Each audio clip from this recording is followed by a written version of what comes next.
Oi, pessoal, tudo bem? Hoje a gente vai mergulhar em duas obras distópicas que, olha, foram escritas há décadas, mas parecem falar diretamente sobre o nosso tempo.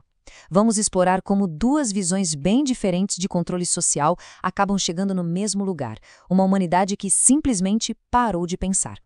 A gente já começa com essa frase de Fahrenheit 451, e é um soco no estômago, né? O Ray Bradbury não descreve a queima de livros como uma obrigação triste, mas como um prazer. A destruição vira um show, quase uma arte. É uma porta de entrada bem perturbadora para essa história. E essa é a grande pergunta que vai guiar a nossa conversa. Porque não se trata só de queimar papel. É sobre apagar a memória, apagar a complexidade, as contradições. Por que alguém abriria a mão de tudo isso em troca de uma suposta paz? É isso que a gente vai investigar. Então, o nosso caminho vai ser mais ou menos este aqui. A gente começa entendendo por que queimar livros. Depois, compara as duas visões de controle, analisa essa tal felicidade fabricada, vê como a dúvida consegue brotar, conecta tudo isso com o mundo de hoje e, no fim, a gente reflete sobre o que é, de fato, a liberdade de pensar. Ok, vamos começar por aqui. A resposta fácil seria para controlar as pessoas, mas a coisa é um pouco mais sutil. Em Fahrenheit 451, a queima de livros não foi algo imposto de cima para baixo, sabe? Foi um desejo que veio da própria sociedade, um anseio por simplificar tudo, por evitar o conflito que as ideias diferentes geram.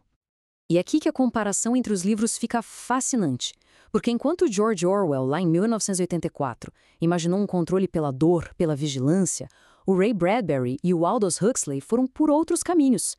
Caminhos talvez até mais perigosos para chegar na submissão. Agora, olha só que interessante a diferença fundamental.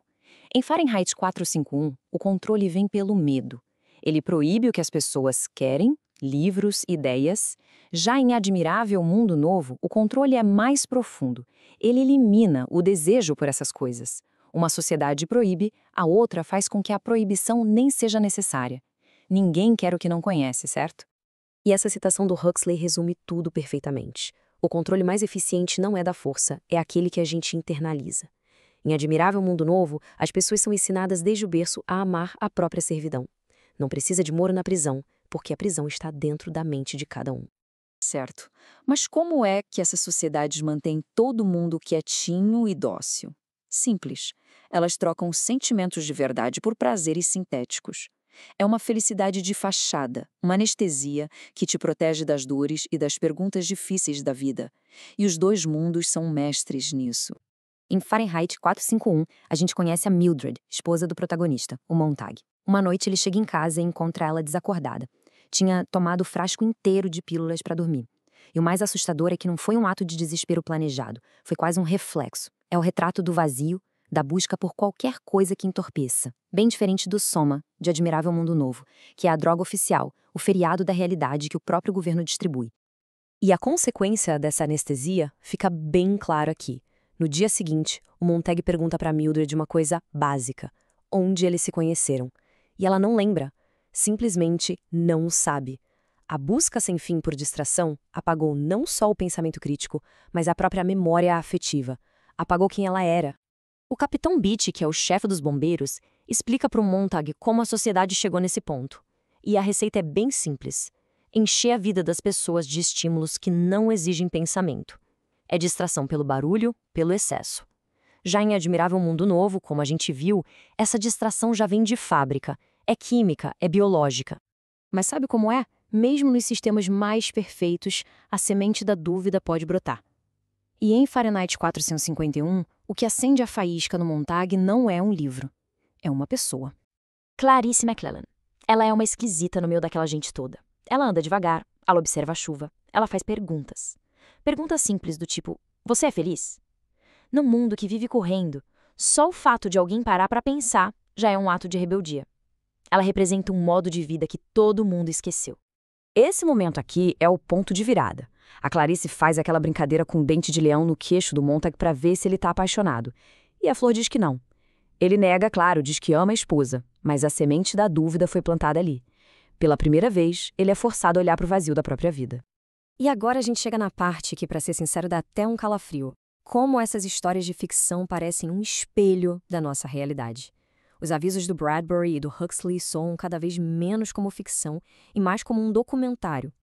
Essa frase do Capitão Biggery ela é assustadoramente atual. Ele está descrevendo uma sociedade cheia de fatos, de curiosidades, de informações que dão a ilusão de que a gente sabe das coisas, mas que não levam a lugar nenhum.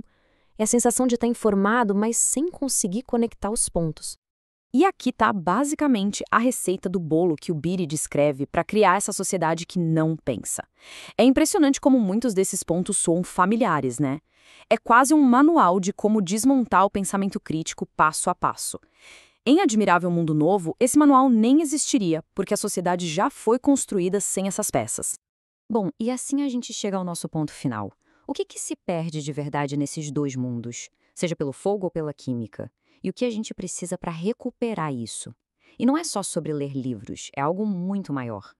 O Faber, um professor que ajuda o Montag, ele resume o que falta. Primeiro, informação de qualidade que mostra a vida como ela é, com todas as suas complexidades. Segundo, lazer. E não é só tempo livre, é tempo para pensar, para digerir o que se aprendeu. E, o mais importante, a liberdade de poder fazer alguma coisa com esse aprendizado. Lá no final do livro, a cidade do Montag é destruída pela guerra. Ele encontra um grupo de andarilhos que decoraram livros inteiros. E o líder deles, o Granger, usa a metáfora da fênix para falar da humanidade. A gente vive se destruindo para depois renascer. Mas, ele diz, tem uma diferença fundamental. Nós, humanos, podemos lembrar dos erros que cometemos. E essa é a ideia final, que é muito poderosa. O primeiro passo para reconstruir tudo não é ter um grande plano, é olhar para si mesmo.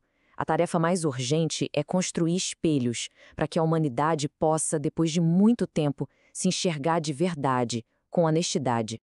E a gente termina com essa pergunta no ar. Se a gente construísse essa fábrica de espelhos hoje e olhasse para a nossa sociedade, com essa nossa busca por distração, com essa nossa dificuldade de lidar com o que é complexo, o que será que a gente veria no reflexo? A resposta? Bom, essa fica para a reflexão de cada um.